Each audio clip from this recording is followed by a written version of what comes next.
ये हरियाणा में स्पोर्ट्स का कल्चर बहुत अच्छा है, मतलब बाकी प्रदेशों हाँ के जी। मुकाबले। इसकी क्या वजह लगती है? क्या गांव में स्टेडियम वगैरह बने हुए, कैसे काम करता है ये? एक तो जी हरियाणा के थोड़ा मतलब नॉर्मली लोग जो बैकग्राउंड है वो आप देखोगे, फार्मर, आर्मी और खिलाड़ी, ये मतलब थोड़ा सा रॉ टाइप में थोड़ा ऐसे हैं और थोड़ा, जय जवान जय किसान। हाँ, जिद्दी हैं थोड़े अपने काम को लेके। कि अगर वही होता था ना कि मुझे अभी भी याद है कि गांव में वो टाइम बैल का और उनका होता था, ट्रैक्टर वगैरह उस टाइम नहीं होते थे। तो बैल थक गए हैं, बैल को बांध के अपने आप ही आदमी वो खींचता था हल। तो मतलब ये चीज़ें थोड़ा सा गरम खून मिजाज वो चीज़। जी बिल्कुल, मैं पूरी तरह आपसे सहमत हूँ। हरियाणा के लोग जिद्दी भी हैं और गर्म खून तो वो मिजाज भी चीज़ें हैं। स्पोर्ट्स में मुझे लगता है काफ़ी काम आती हैं जी। कि वो, और वो एक काम के लिए डेडिकेशन, प्रॉपर तरीके से डेडिकेटेड, चाहे उसमें कुछ भी है। अब जैसे मैं बोलता हूँ कि मुझे काम मिलता था कुछ भी, अगर मुझे बोल देते थे घर वाले कि चलो भाई भैंस को चारा डालना है या घास कटवाना है हाथ से, हमारे वहाँ पे गंडासा बोलते हैं, पता नहीं वो घास काटने मशीन वाली मशीन को हिंदी में क्या बोलते हैं। जी, तो वो पूरा काटना ही होता था, पसीना पसीना होके पूरा ये लगे वाली रहो। है, हाँ। भैंसों को चारा डालना है, वो पूरा करना ही है।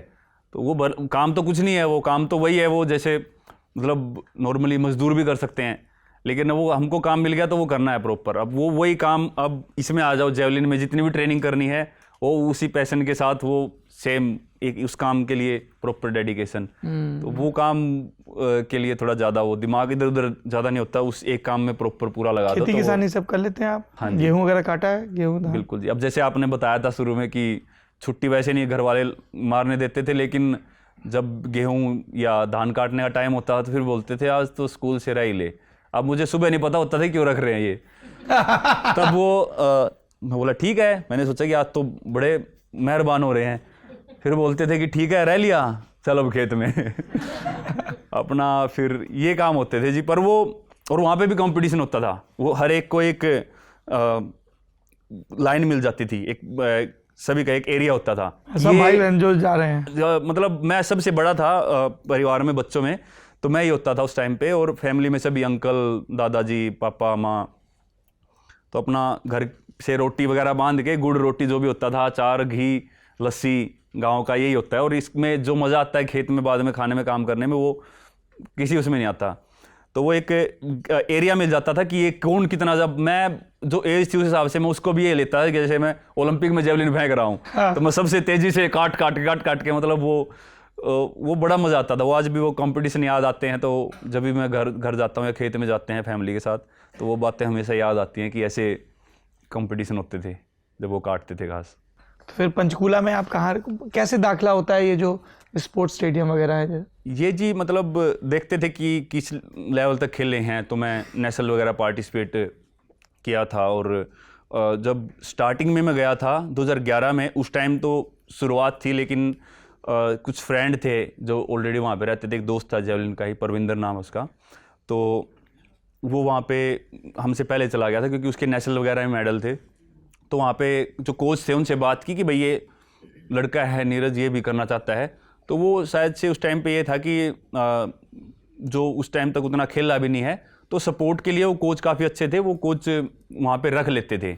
और जो भी खाने पीने का जो खर्चा होता था वो दे के बस वहाँ पे उस टाइम रहना होता है। नॉर्मली वहाँ पे अगर प्रॉपर गवर्नमेंट की उससे एडमिशन लेना पड़ता था, तो वो नेशनल तक आपका होना चाहिए था मेडल वगैरह, तब मिलता था। अच्छा, तो उन्होंने वैसे ही रख लिया? हाँ, उस टाइम पे कुछ बच्चे रहते थे जो ऐसा लगता था कि अच्छा कर सकते हैं आगे, तो वो सिर्फ खाने पीने के, थोड़ा बहुत रहने का जो भी है वो दे के रह लेते थे वहाँ पे। अच्छा, और जुगाड़ कौन थे? जुगाड़। हाँ जी। प्रैक्टिस सबके साथ ही कर लेते थे? प्रैक्टिस हाँ जी, सभी के साथ ऐसे चलती थी आपस में। हम ग्रुप था जो जेवलिन थ्रोअर्स का, हम साथ में करते हैं ट्रेनिंग। और फिर परमानेंट जगह कैसे मिली जब मेडल आने लगे?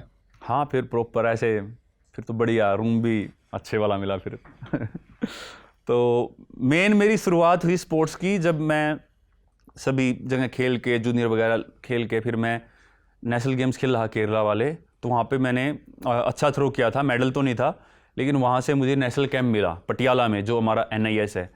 तो अपने किस साल की बात है? ये 2015 की स्टार्टिंग की। तो वहाँ पे जो हमारे सीनियर एथलीट्स होते हैं नॉर्मली सभी, तो वो वहीं पे रहते थे, और ओलंपियन, कॉमनवेल्थ गेम्स और एशियन गेम्स मेडलिस्ट तो वो वहाँ पे ट्रेनिंग करते थे, तो उनके बीच में असली शुरुआत हुई।